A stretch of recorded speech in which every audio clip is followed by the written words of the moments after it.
Olá, querido aluno, seja bem-vindo à nossa aula de filosofia.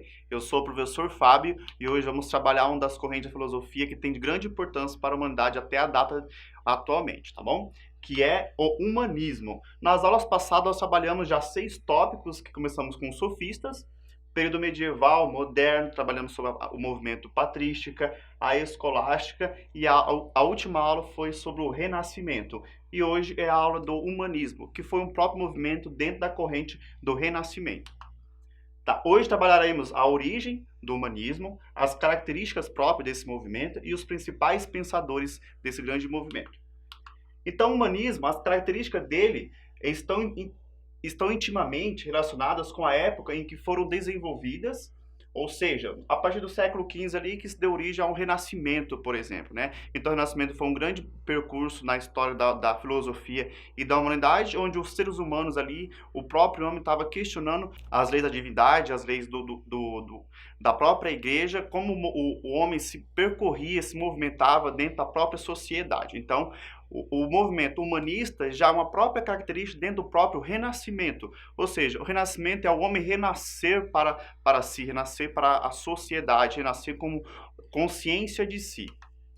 Então, as principais características, né? O humanista se baseava nas escrituras de autores da antiguidade, a exemplo de Platão, que procurava interpretar o cristianismo, dedicaram-se conhecimento às línguas clássicas, por exemplo, o latim e o grego também, e construíram dialetos que formaram línguas nacionais, né? Então, o movimento humanista ali, além de questionar e procurar novos conhecimentos, também desenvolveu uma linguagem própria. Então, ele estudava o latim, né, que era uma derivação do grego, e também estudava a língua grega, né, que era ali na Grécia Antiga, como que o padre utilizava a linguagem para se comunicar com os seus fiéis, como que era a própria linguagem dentro do livro sagrado, que é a Bíblia. Então, passaram a estudar afinco como que se dera a origem das palavras ali dentro da própria Bíblia e também na sociedade, como que as palavras tinham grande influência dentro do contexto humanista ali daquela época, tá? O humanismo busca o melhor dos seres humanos, sem necessidade de ter que servir da religião, como acontecia no teocentrismo da Idade Média. Com isso, a teoria oferece novas formas de reflexão sobre as artes, a ciência, a política, a filosofia, a sociologia e o contexto histórico ali. É importante ressaltar aqui, retomar as aulas passadas, que esse contexto aqui da Idade Média, nós tínhamos ali o teocentrismo, onde era Deus no centro do universo e nós tínhamos ali as leis regidas pela própria Igreja Católica. Então, se você quisesse obter um novo conhecimento, estudar ciência, estudar política, estudar matemática e filosofia, você tinha que ter autorização da própria Igreja para poder obter esses conhecimentos. Nesse percurso aqui, nós tivemos também a patrística, né? Onde tínhamos ali os sacerdotes, que eram os escritores da própria Bíblia, onde naquela época não tinha esse material que nós temos hoje, a impressão, a impressora, o papel. Então nós tínhamos pessoas que copiavam página por página, palavra por palavra, as páginas da Bíblia para poder produzir novas escrituras, tá? Então esse movimento aqui, o humanista, ele está buscando o melhor dos seres humanos. Ou seja, enquanto na Idade Média nós tínhamos Deus no centro, todo o nosso conhecimento era divino dessa divindade, aqui no humanismo nós temos o homem no centro, o antropocentrismo. Ou seja, o homem tem que ter consciência de si, consciência dos seus próprios atos e consciência também do outro. Porque não bastava somente termos embasamento nas leis divinas, sem poder aplicar esses contextos em si mesmo, como conhecimento de si, conhecimento de próprio ser humano, conhecimento da sua própria consciência e chegar na sociedade e aplicar esses conhecimentos, porque uma coisa era estar escrito nas escrituras, outra coisa era você aplicar ali do que você entendeu.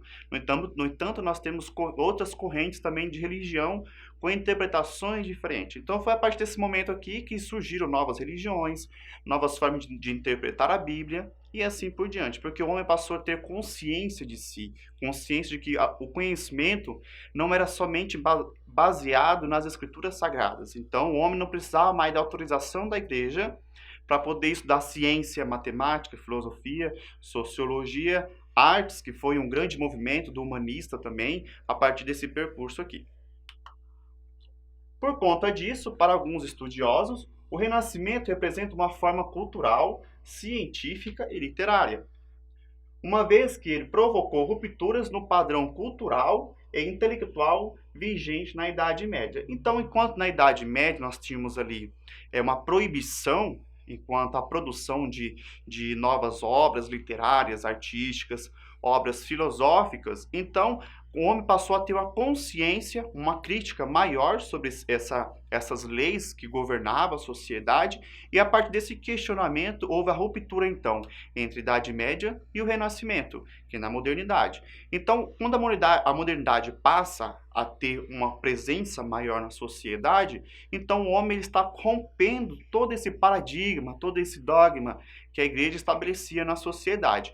Aí passaram a se produzir novas obras intelectuais, que naquela época não era possível, né? Tivemos então uma reforma cultural, porque a cultura passou a ser diferente, né? Enquanto nós tínhamos uma aplicação de proibição, no Renascimento, que é aqui na corrente humanista, nós tivemos uma libertação de todos esses dogmas, ou seja, o homem passava a ter mais atitude de si, mais consciência de si enquanto ser humano, enquanto cidadão atuante na sociedade. Então, o humanismo representou uma das mais importantes mudanças de mentalidade na história, visto que foi um movimento de renovação em diversas áreas do conhecimento: filosofia, política, economia, cultura, arte, ciência, dentre outras áreas. Então, a política, a economia, a filosofia, a própria arte, assim como a cultura, passaram a se modificar em torno de si. Ou seja, a cultura já era um produto do próprio ser humano. A arte era uma produção intelectual advinda da própria consciência do ser humano. Não precisávamos, então, ter uma base científica através do Alcorão, através da Bíblia, através dos padres, através do bispo e assim por diante. Então, era uma produção intelectual advinda do seu próprio conhecimento enquanto ser humano. Passamos então a termos o individualismo, porque enquanto a Bíblia pregava a comunidade como um todo, o Renascimento e o próprio humanismo, como o ser humano passou a ter consciência de si próprio, então nós tínhamos a particularidade de sermos seres únicos, não somos iguais a ninguém, né? Fulano não é igual a Cicrano, Cicrano não é igual a Beltrano. Então nós tínhamos ali uma consciência individual, ou seja, os meus atos, como próprio, pode ou não interferir na política. A minha forma de pensar na política é diferente do outro fulano. Então nós temos as nossas individualidades, nossas particularidades como ser humano. Então, o homem em posição central, que é o antropocentrismo, conhecimento íntimo de ser humano, né? Como que eu me percebo como ser humano dentro da própria sociedade, como que eu me percebo como ser humano atuante dentro da própria política. Os talentos em busca de satisfazer as próprias ambições. Enquanto ali na Idade Média nós não poderíamos ter uma ambição, por exemplo, porque tudo era momentâneo, tudo era mundano, então nosso objetivo na Idade Média era alcançar a salvação eterna, no próprio humanismo ali tem essa ruptura, porque nós temos que construir as nossas próprias satisfações. Então, se eu tenho interesse, por exemplo, num carro novo, eu tenho que lutar para poder conseguir esse carro novo. Por mais que na Idade Média isso não era afinco, assim, tudo era uma proibição de não poder conquistar os bens materiais, os prazeres carnais que a vida pode oferecer aos seres humanos, aqui no humanismo nós já podemos buscar esses novos prazeres, essas novas conquistas materiais. Então, nós temos também o direito individual, se eu aceito ou não aceito determinada conduta, se eu aceito ou não aceito determinado pensamento político, determinado pensamento sociológico, histórico, humanista e assim por diante. Dentro dessa corrente humanista, nós temos aqui vários pensadores que contribuíram para essa formação, mas um dos principais mesmo, que foi Nicolau Copérnico, Galileu Galilei e Isaac Newton. Ou seja, aqui o Nicolau ele foi um dos grandes mentores do heliocentrismo, né? Na Idade Média nós tínhamos a Terra como centro, ou seja, o Sol girava em torno da Terra.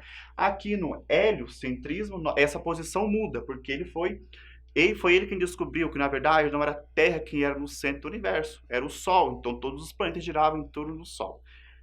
Galileu Galilei que descobriu a lei dos corpos, ou seja, a lei da atração gravitacional é aplicada em todos os objetos indiferente do seu peso. Ou seja, se nós subirmos no alto de um prédio e jogar uma pedra junto com apenas dois objetos caem ao mesmo tempo no solo, independente do seu peso e massa. Temos aqui o Isaac Newton, que é a lei da gravidade, né, que no conteúdo de história aí nós sabemos que ele jogou uma maçã e a maçã caiu na testa dele e assim por diante. Ou seja, descobriu-se que a Terra tinha um núcleo e esse núcleo tinha uma influência sobre a superfície da Terra. Bom, acho que por hoje é só. Assista às aulas anteriores. Espero que vocês tenham aproveitado bastante a aula de hoje e até mais. Tchau, tchau.